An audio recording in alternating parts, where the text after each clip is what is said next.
Yeah, Rob and John are on, Okay, and Marge is downstairs, who's back.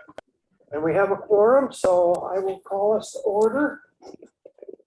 And get an agenda. Okay. I think I got it all so far.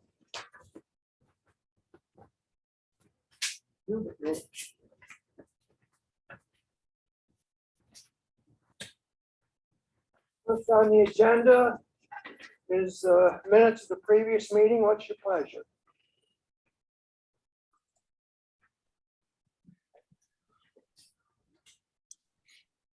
Can you go move to accept them?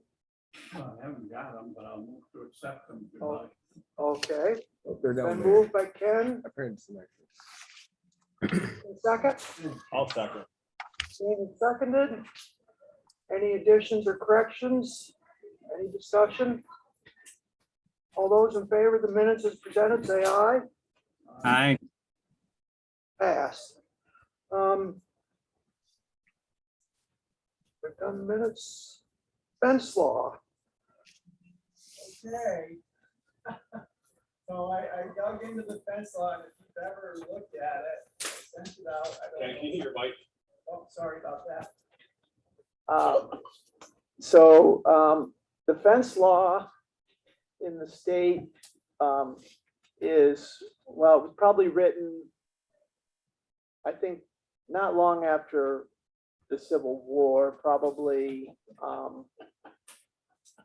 Well, you know, it's just kind of interesting in terms of like the per diem for these fence viewers is like 10 cents a day or something like that. So anyway, the fence law is very extensive. It covers almost every conceivable situation, from fences not being there to being poorly kept, to animals being out, to strays that are known, to liens on strays. And I think there's something like 25 points there.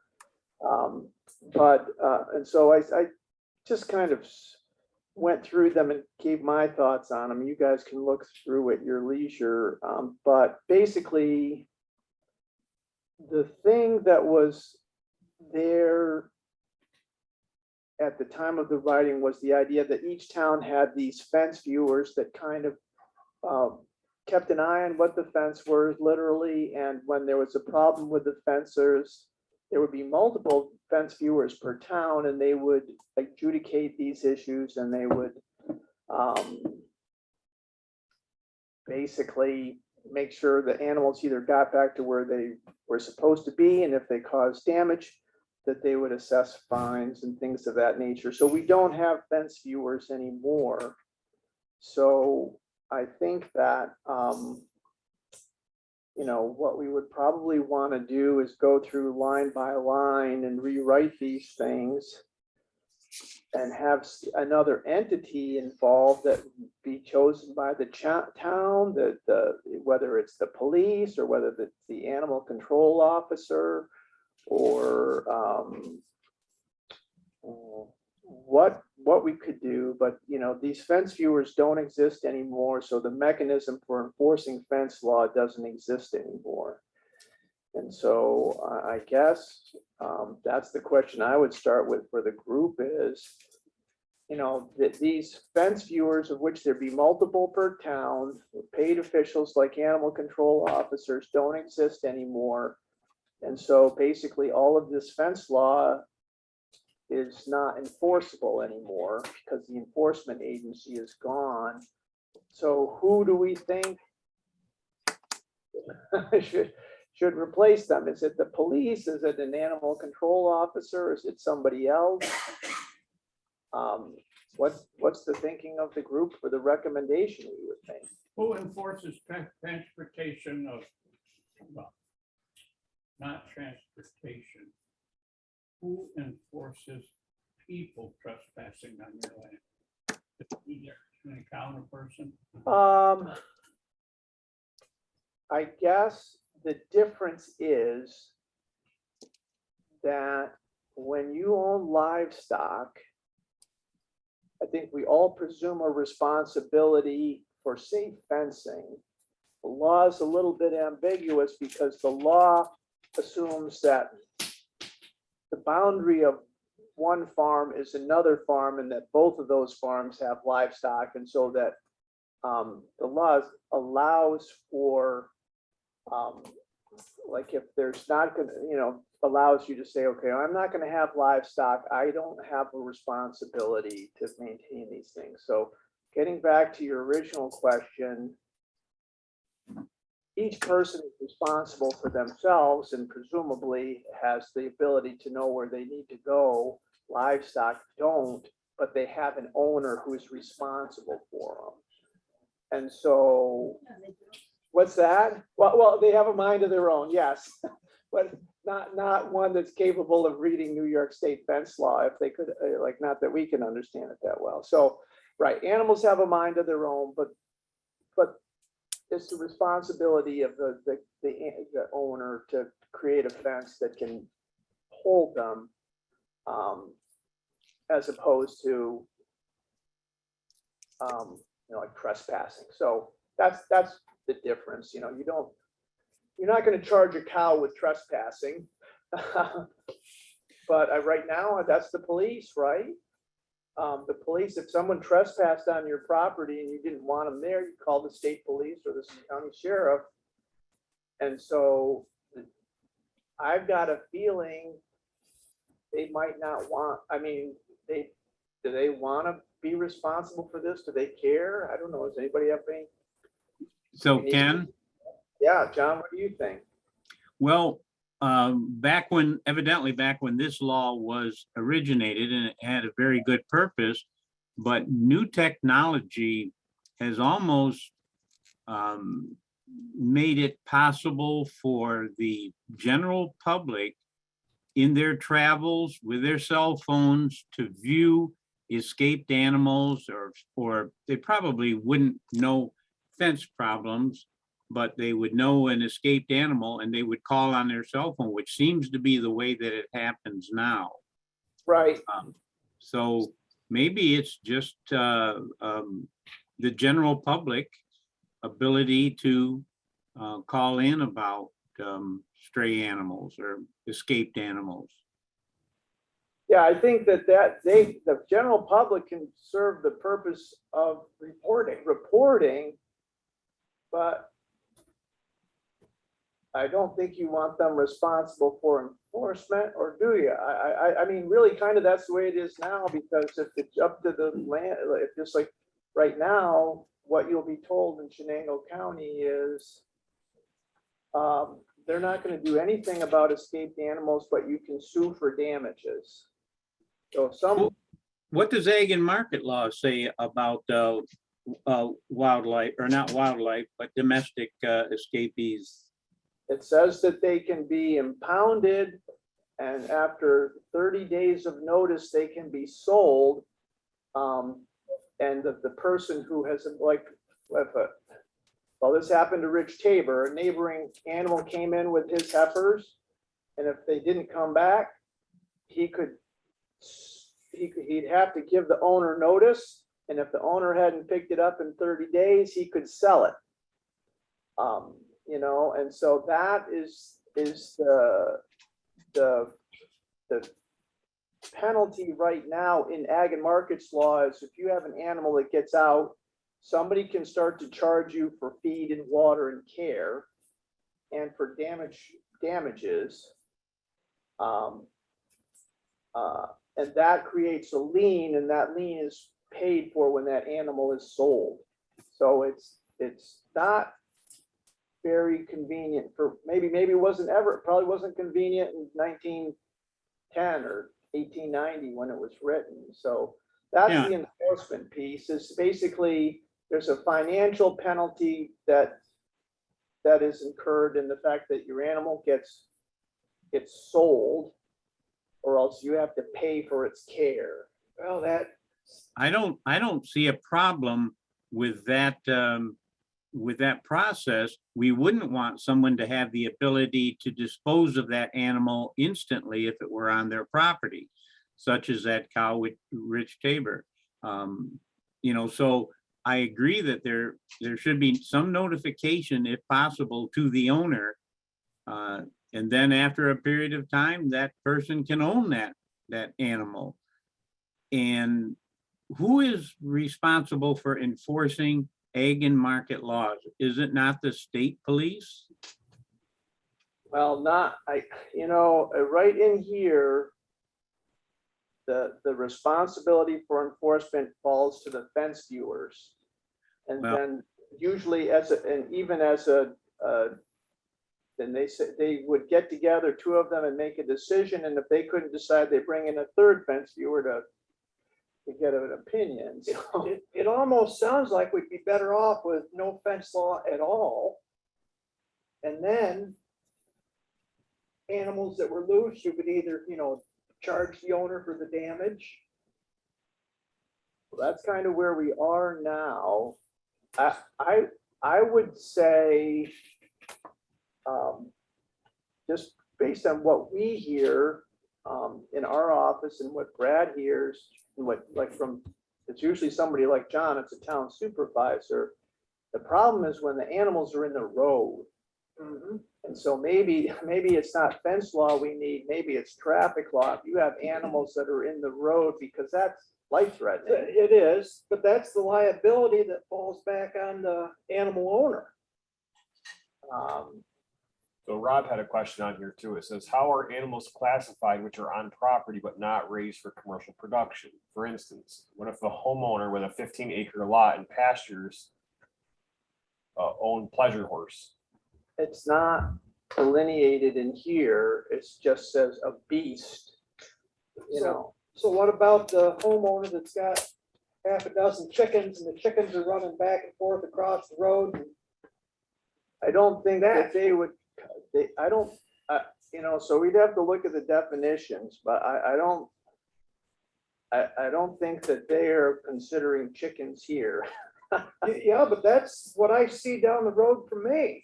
Well, I know, And then people get upset, you're traveling too fast. Well, keep your chickens out of the road. well, so anyway, I mean, to me, then we need to define what kind of livestock are we Yeah. talking about? Yeah. Because I'm a lot more comfortable with a high-speed collision with a chicken than I am with a draft horse, so. Yeah, so, I mean, I think people are looking for suggestions. And I think that's a very good point. We've got to define what the livestock is. Chickens and ducks. Well, I think we need to make a recommendation here because it's been 100 years. Nobody else has done it, right? I think 100+ years. Well, you talked about the animals getting loose. It reminds me of a story Perk Slafer told for years. We had a neighbor that didn't keep his fences up and the cows were getting out. Perk says one morning they were up on his property up on South Hill. Yeah. Perk ran those cows in with his cows and milked them and then sent them home. The owner was complaining that Perk milked them so dry, he didn't have any milk for his house. He had 8 kids. But Perk milked those cows dry and Well, they didn't go up there again, I guess. yeah, well, yeah, you'd like to think that if you had 8 kids, some of them could have been working fixing fence, I think was part of the message, but I'm just thinking of recommendations that we would make. I mean, I think what we would do here is get a list of recommendations for Farm Bureau, and then Farm Bureau would put them through to the state. Yeah. And so I'm thinking that we might, I don't know if you could just have like a fee, so right now, the way the law, it's pretty extensive. And so, it covers things like if there's flood damage or there was a flood that damaged your fence, you have 10 days to fix it, to put it back into shape, and a lot of different aspects of it. But I think the main aspects of it are that we would to simplify it is, if you have livestock, defining what livestock is, you're responsible for having fences, and if not, then you are subject to, like, how about a $500 fine? that's just, it's like like what happens if, like a parking fine or a non-moving violation of your car, a fee of $150 is a pretty powerful incentive. And, that could just be administered by a town judge. I don't know. What do you guys think? It would be simplest if it was by a town judge but I would almost think you might better just throw out the fence law completely and then call it animal livestock control. John, what are the regulations? How does it work for, animal control, as we usually think of it, as the animal control officer dealing with dogs. That's, yes, and it's not their responsibility for livestock. Right, but how does it work? Is that town law? It is, animal control laws used to be done in the town by that particular officer. But Right. now Ag and Markets has restricted those animal control officers to dog control officers. So we are no longer responsible for chickens and goats and pigs. Particular villages have in place laws that limit what animals you can raise within the village. They're not always followed, but many villages do.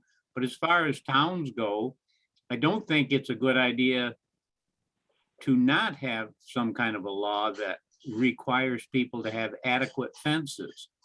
And in Rob's question on the homeowner with a 15-acre lot, is he implying that his horse could get out and somebody sends him a message, and then after 30 days, if he doesn't respond, which he might be out of town or something, or had somebody looking after the animal, didn't fence it in good, and Rob loses his horse, or Well, we've had, the most famous case locally is when there was absentee owner with horses, and Rob knows this case, and after multiple reports and no action taken, the horses were shot by the neighbor. And that's kind of the worst case scenario, because that's not legal either. no, it is not. And you see that, during hunting season, you always hear of incidents where people shoot dogs that are harassing deer, and that's not legal. I think that's already dealt with as far as the law goes in Ag and Markets. To get back to the question of how does the town deal with Ag and Market laws, which is where this would be. Yeah. The town judges can deal with Ag and Market laws. I think we need to, is this law, this old fence law, is it part of Ag and Markets, or has it been updated by Ag and Markets, or? This is Ag and Markets law. This is Ag Ag and and Markets law. Yeah, And so it's Ag and Markets law, section 300, 300 through like 325. And so, I think what we would agree on is that there needs to be some law that requires livestock owners, like livestock, really, and chickens shouldn't be running in the road either. And that there would be like local adjudication of violations. And it doesn't have to be, I think Farm Bureau is never going to put anything on there that could put a farmer at serious jeopardy. But, I would think that, some kind of a penalty that's on the order of a non-moving traffic violation. yeah, but doesn't Ag and Market define the punitive action? Yeah, but the punitive action is the sale of the animal. So I don't think that's, these days, the sale of the animal, just getting it and trucking it and putting it into the auction might be greater than the value of the animal. And that's not what, nobody wants to be responsible for that, right? If somebody gets onto, if a cow is on Ken's property, he doesn't want to be responsible for feeding it and caring for it and getting it shipped to auction after 30 days, providing notice, you're putting a lot of burden on this law puts a fair burden on well, either the landowner would have a choice of keeping it and charging room board essentially. All right, so that's a punitive. So Ken keeps that cow. He, by possession and feeding, he is a new owner of that cow. And for that period of time, I would think only the 30 days. I don't think you can charge the original owner for a year's worth of feed, but for that 30 days, you can certainly charge the original owner for the care and custody of that animal. As far as transporting it, I don't know what Egg and Market says, but the marketing, the expense in marketing that animal, you're right, Ken, it may be more costly than the animal is worth, but if a person, They're willing to pay as much as 10 cents for the travel, and I'm joking, but those are the amounts, but yeah, but I think that the challenge is that now the neighbor probably is, well, a couple of things aren't envisioned. One is this doesn't really envision a situation where the neighbor's not a farmer, you know, because it was farm next to farm next to farm. The other thing that it doesn't really look at is animals in the road, because animals in the road, when you're going down the road in a horse-drawn cart at 2 miles an hour, having another animal in the road is not the same situation. So that's not mentioned at all. So well, I think that's a special challenge. In that horse-drawn cart, if a dog runs out and scares that horse, you could have a very serious accident, and that's an escaped animal that may not have actually crossed over a fence, but it's crossed over its boundary. You know, Ken, I think what we need to do is maybe have a copy of the Egg and Market where it relates to animals and the confinement of them, and we can take that up at another meeting when we all have a chance. Yeah, so we send it out. Matt sent it out, right, Matt? What's that? You sent out a copy of a link to the Ag and Markets law. Did you send me that? I think that was specifically to this board, not the fence law. Unless you sent something. I sent out a link to Matt, but anyway, that's fine. I thought we would all have it for today because you asked me to send it out, Terry. So anyway. I wonder if I got sent to my junk. Yeah. Because his keeps on there. Ooh. That's terrible. So, and I don't think they're mine, but I think I better get a hold of Caleb. Can't hear Terry. He's got his mic off. So Terry's potentially in effect of this law right now with his cows. So he's gonna go call his son. But it's not my cows. You're sure? Mine are all in the pasture, I'm sure. He's pretty sure his are in the pasture, but he may be against this law right now. So he's gonna go check. I'm sure probably the neighbor. But Rob put a message up here too, and adding another wrinkle. I'm gonna summarize it, Rob. If two farmers, one has a sheep farm, another has a horse farm, obviously those are separate classifications of fencing that's going to be needed. Would the owner with the higher, need of fencing, meaning the horse farmer, be more liable because they need a more stricter fence? Actually, it would be the sheep farmer would need the more restrictive fence, I think, but yeah, I think we can pick this up again. I'm sorry, I thought that we were all going to have, I would. So I think this serves as a good starting point. If people want to take a look at that link now that we've started on it, I can maybe come back with a few short suggestions. And it's helpful to have had this conversation, but it's just so outdated that it's hard to even have a conversation about it. Has Rob printed more up there? Well, I summarized part of it. Oh. It says, I assume any fence which was installed by a commercial farmer and certified by NRCS SWCD staff to current NRCS standards and specifications, whether or not involved in a government program for cost sharing, would automatically pass muster of town appointed fence viewer.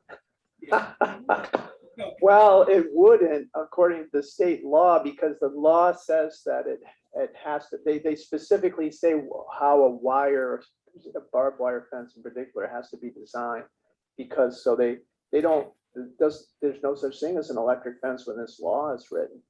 But we need to change it so that it would, right? And so anyway, I'll stop going on, and what I'll do is I'll come back with, based on this conversation, some short recommendations on how to tweak this, and hopefully we can get it in front of the Farm Bureau annual meeting for them to put it in front of the state.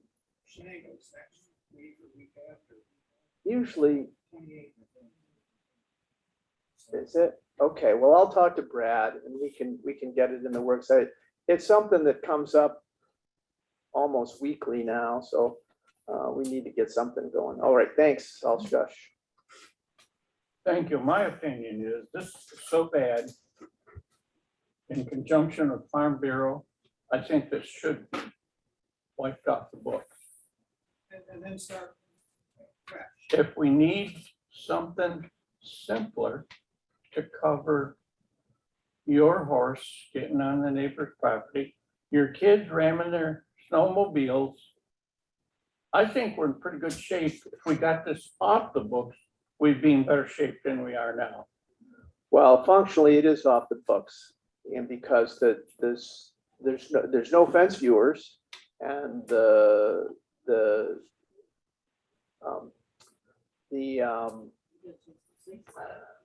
county district attorney says they will not enforce any fence law.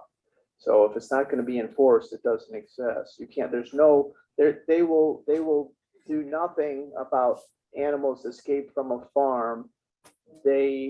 I mean, literally, they told me that on the phone. They will take no action, that it's the responsibility of the people who have damage, who suffer damage, to sue for civil damages. That's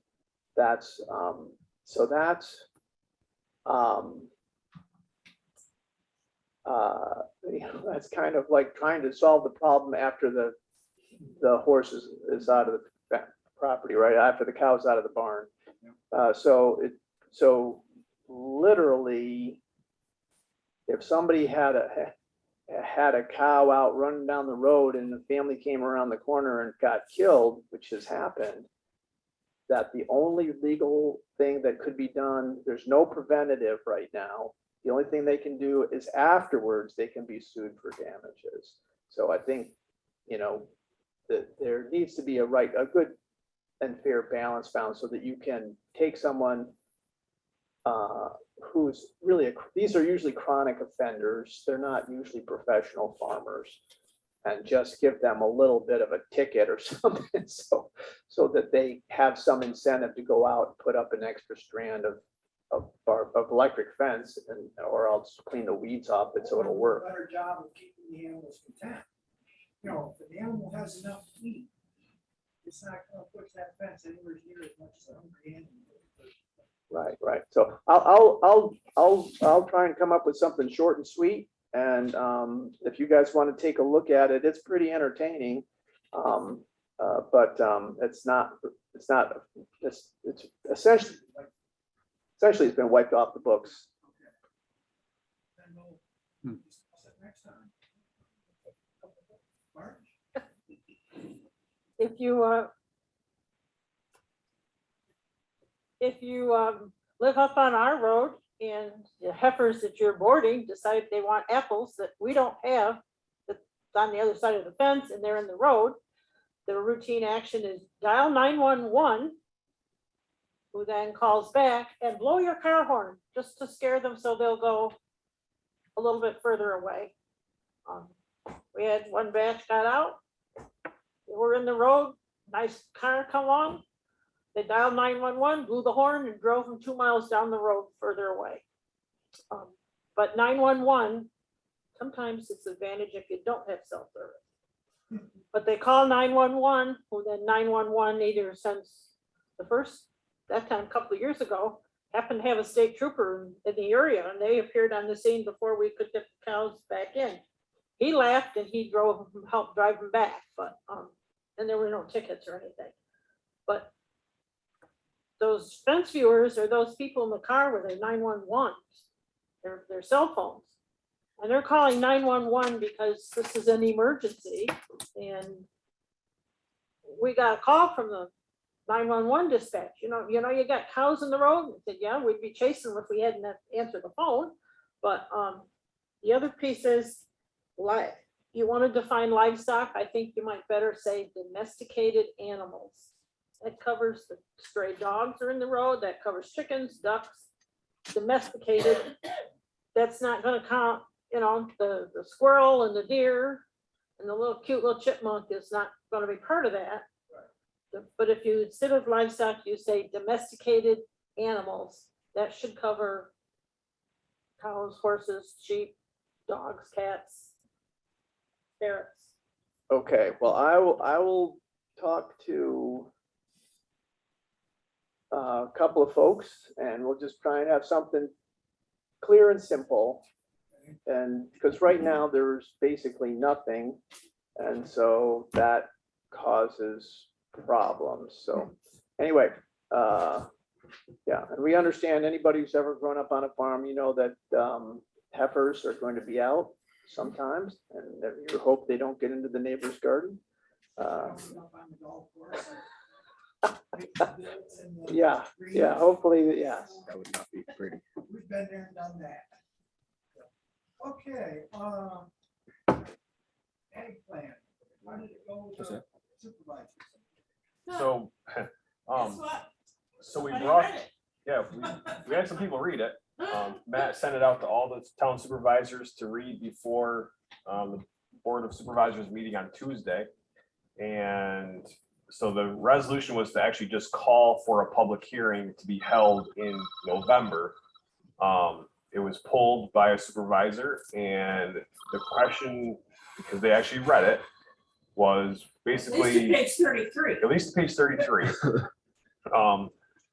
Basically, there was concerns about why property taxes are so high, and effectively, why is that in the ag plan as being going to be published as a concern? But there was just kind of like a weird situation of how to describe it. But basically, the concern was, why are the taxes so high, and why is it impacting farmers? And kind of almost, why would we want to put that in the plan and adopt it when that was a concern, without trying to fix that concern in the plan? But really, the answer is that the plan is doing exactly what we meant it to do, is start a discussion, which it did.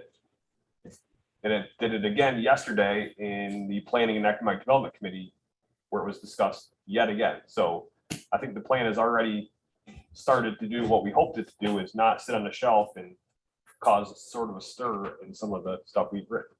Did anybody- Anyone else read it?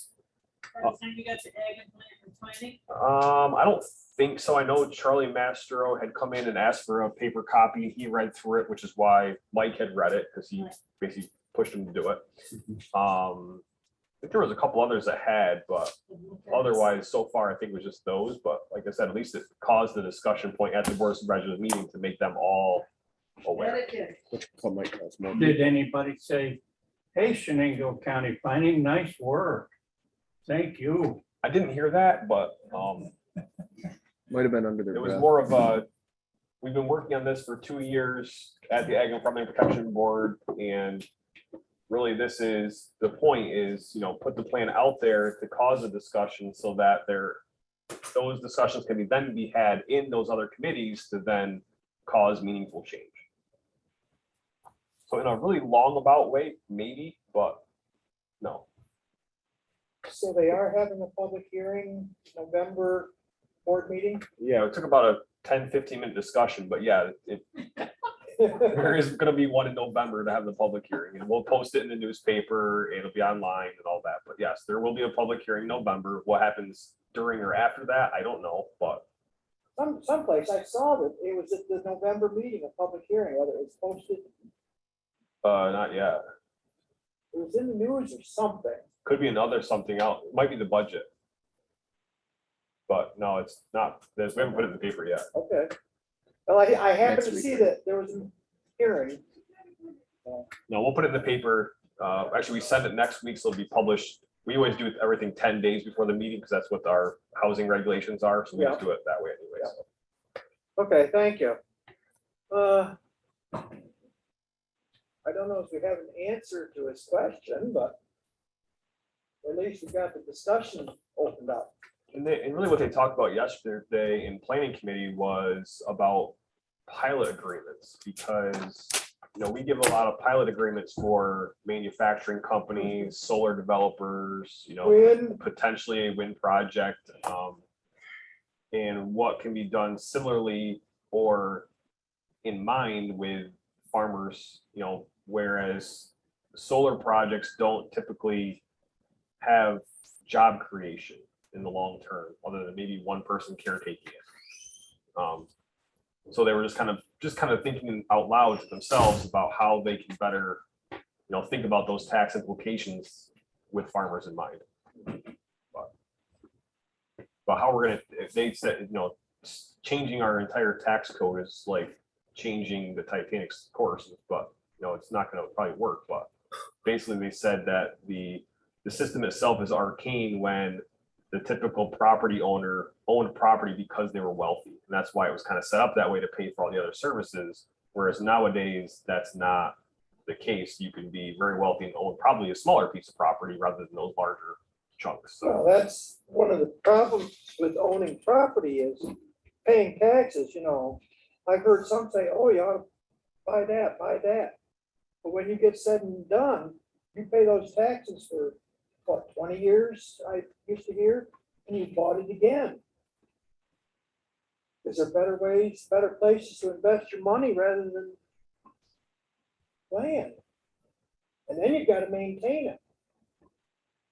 So, okay.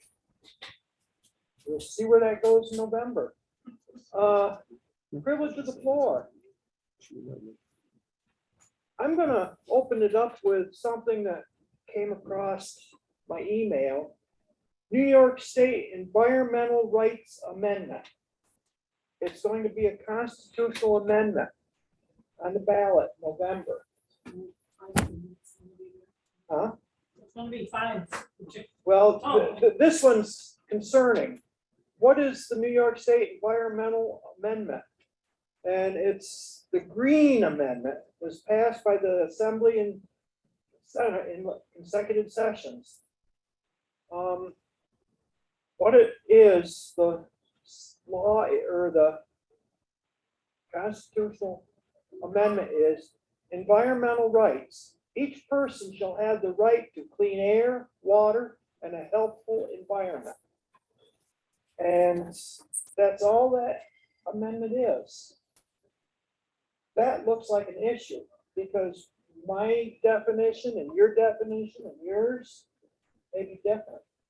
And on here it says, what are the potential implications for the Green Amendment? No one knows for sure. The Green Amendment will create uncertainty because it only consists of 17 words, none of which are defined. Yes, I read it. Environmental right. You have the 17 words there. Is there by chance? Yes, environmental rights. Each person shall have the right to clean air, water, and a healthful environment. Period. Is that good? It's a feel-good amendment, I say. It's not a, because the only thing it can really do is open up the court system for a lot of lawyers to make money. So Terry, Yes, John. so I also have the right to buy a diesel truck Oh. and to have my home heated by a coal furnace.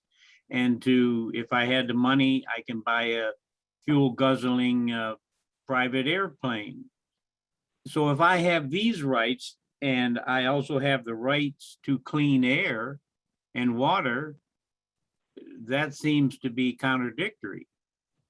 So it's a, like you said, it's a feel-good thought to have people have clean air and water. But we also want the things that pollute our air and water. So how you gonna mix that? How can we vote yes to this? We can't. Yeah, but people are going to feel good about voting yes. That's the scary part. I just thought I wanted to bring it up because This is something that comes from Farm Bureau. it came from Farm Bureau. So, I mean, the reason, not The reason it's so concerning for Farm Bureau, and I would see it in my office too, is because it's just got to do with things like spreading manure, which is a big, it's a big deal right now. That's goes to ag and markets. And then less a concern for us, but like in other parts of the state where they have harmful algal blooms in the lakes again. So at a certain point, you don't want to be an alarmist, because I don't think their intent is to outlaw agriculture in New York State. But at a certain point, you put so many challenges on the farmer that it becomes very difficult. And so right now, just going back to the conversation with Shane, you have a big tax burden because of unfunded mandates on the county. And then now, if you're kind of, that's why it's something that, almost certainly seems like it's gonna pass. Terry, is that your sense? That's my sense. That's my sense, that it's something that's gonna pass because downstate's got the votes. They're gonna feel good about it. Upstate people, I wanna say liberal people are gonna feel good about it. Conservatives, unless they stop and think, it's scary. And let's say, okay, you've got the farmer that opens up his lagoon, starts spreading. That's not clean air, is it? Doesn't smell. So it's the possibility of lawsuits. And I don't know how we get it defeated. Gary, I think that maybe downstate needs to realize that the electricity that they are such big consumers of is also leading to the pollution of air and water. And maybe if they connected the dots on that, if we could help them connect the dots on that, they would see that if you like clean air and you don't want to sue your power plant, then you're going to have to reach some kind of a compromise. But maybe if they understood what the ramifications of clean air, and we all do want clean air, so, Clean water. and clean water, sure. But we also are consumers, and the downstate people, I think, are the biggest consumers of energy without actually doing much to clean it. So, maybe if there's a way we could enlighten them or get to their representatives that you vote this in, and if it makes it possible for someone to sue some company, they might be suing themselves.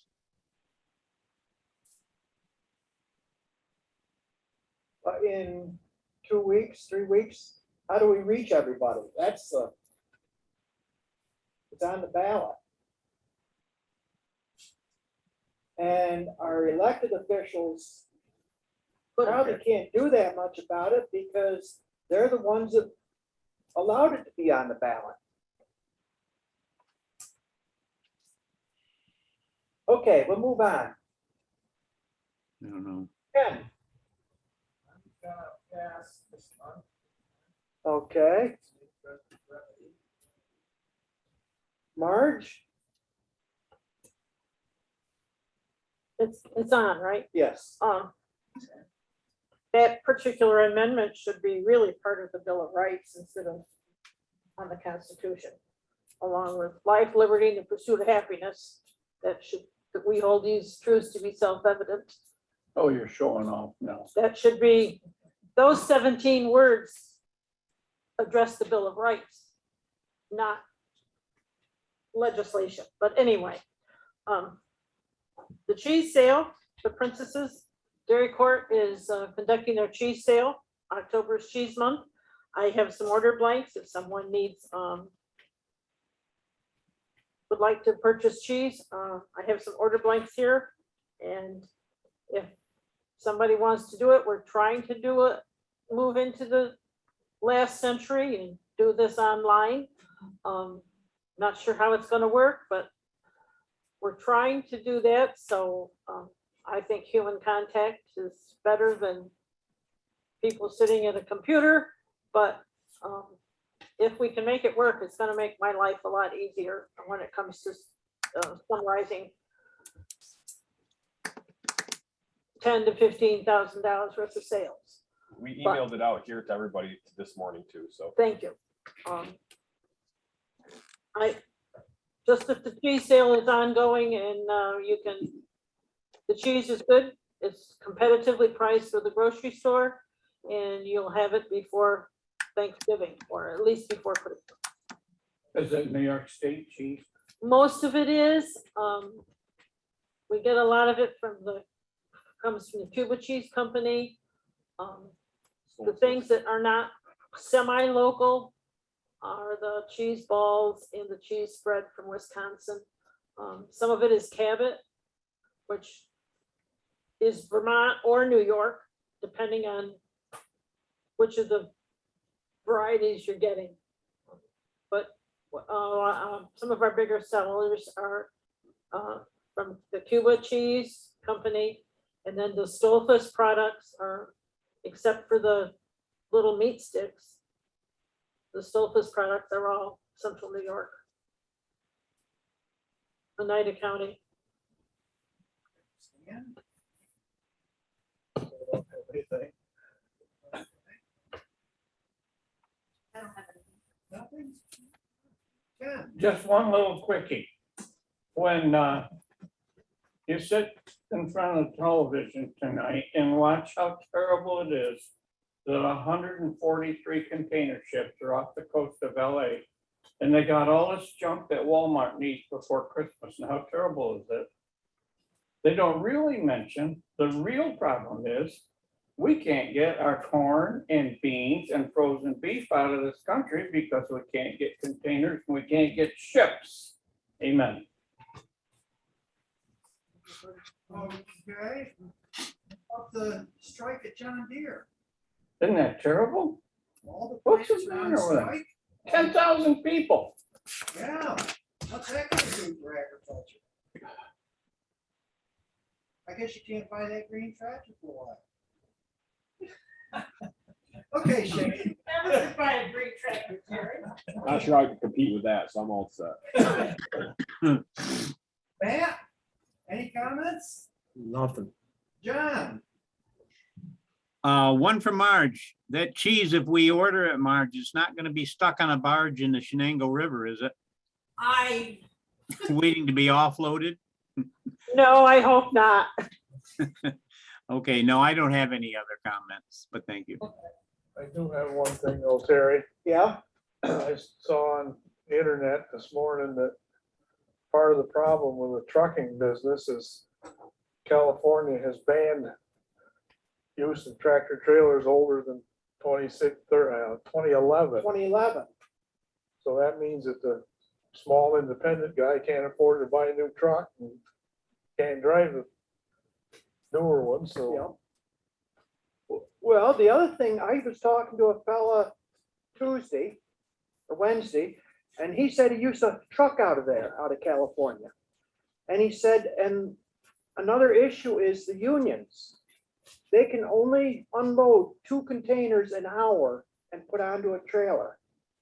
He says if they unload a container in 15 minutes, they got to sit there for 15 minutes before they can do another one. So it's the unions that are also contributing to the issues. Rob, anything? Any comments, Rob? And there's another phone number up there. That's still Rob. Oh, that's still Rob? Okay. Anything else to come before us? We have one member trying to get in still, but Oh, Who is this? it said the link was invalid. They're trying to, but I see John and Rob are on here, so I'm not sure what happened. But okay. Anybody got any 20.838 rear tractor tires? They don't want, are you good used one?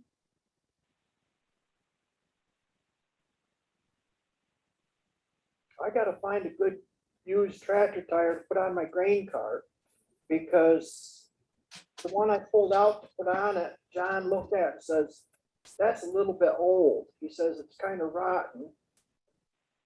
He says they haven't made those tires in 40 years. 20.838, It's a 20.838. That's what's on the that's big the time. most common tire there is out there. John told me, he says they are very hard to come by now as far as used tires. 18.438 is easier to come by than a 20.8. No, 20.838. I've got two 20.842s. They won't go on. Ooh, That's weird that it's not working. So, give it 3 minutes and we'll see if they can get on it. okay. Wayne says he's waiting for somebody else to come on, so we'll see. I got one question for Mark. Oh, here, Rob did say something on here, just saw it. With the prolonged and extensively wet weather this summer, I've been catching up on clipping pastures and cleaning fence lines without running up the ground, certainly not the fall to call up for heavy laden time trucks to come and spread their loads, at least not off drained upland soils as my wife's farm. Seems the foliage this fall has been a little more drab, and wondered if lack of hard frost contributed to this lackluster display. That could be, because I know that I just noticed this morning, a bunch of leaves are off, and you didn't really see the colors.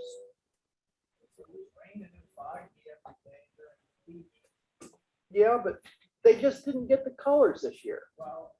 They're,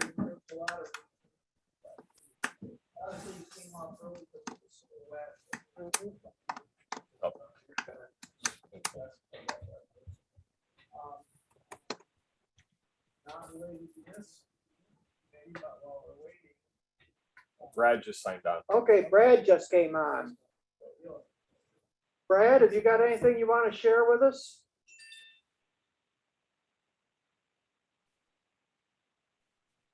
He's still muted. Brad, if you're talking, you're still muted. Unmute.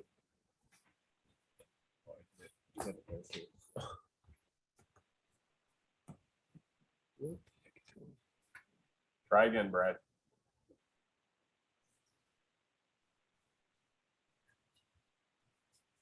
Connecting to audio. Isn't technology great? I get thumbs up from the planning department. Go ahead, Ken. He's still connecting. Okay, I just had a question about the kitchen and the ranch. Hit your mic. So anyway, we are not able to access our own kitchen for programming, so we just was thinking about maybe renting the Grange kitchen. And I had sent an email to Matt Jenny, but maybe it was to an old address, and I don't know how involved he is in Grange anymore, but that kitchen would be available if we were gonna do some youth education. This is 4-H stuff. Is that possible? I thought that's why they rebuilt it, right? Okay, so who's the best person for us to talk to about that? You guys, or? Talk to us after the meeting. Yeah, okay. Brad, I think your audio is still connected. We can't hear you at all. You can type it in the chat and I can read it.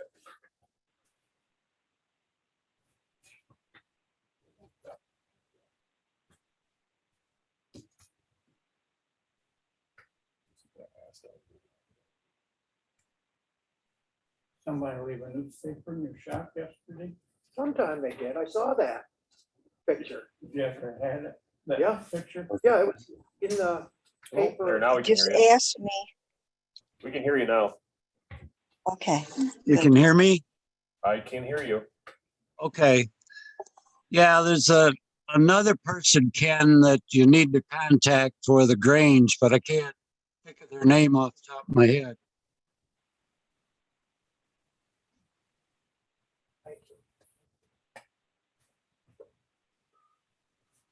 Brad, did you have anything to discuss before we adjourn?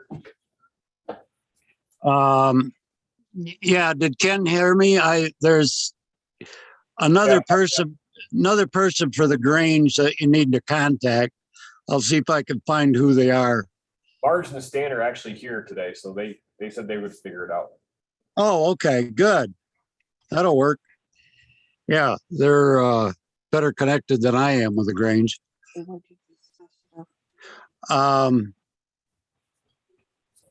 Yeah, I guess the key things are New York Farm Bureau is doing a partial face-to-face meeting, and Chenango County Farm Bureau is only doing an annual meeting face-to-face with the board, and everything else is by virtual or by mail.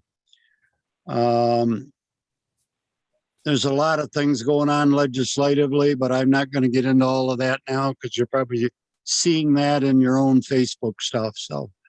So that's about it from New York Farm Bureau or Chenango County Farm Bureau. So Brad, I'm just wondering, we're trying to get something moving on this fence law.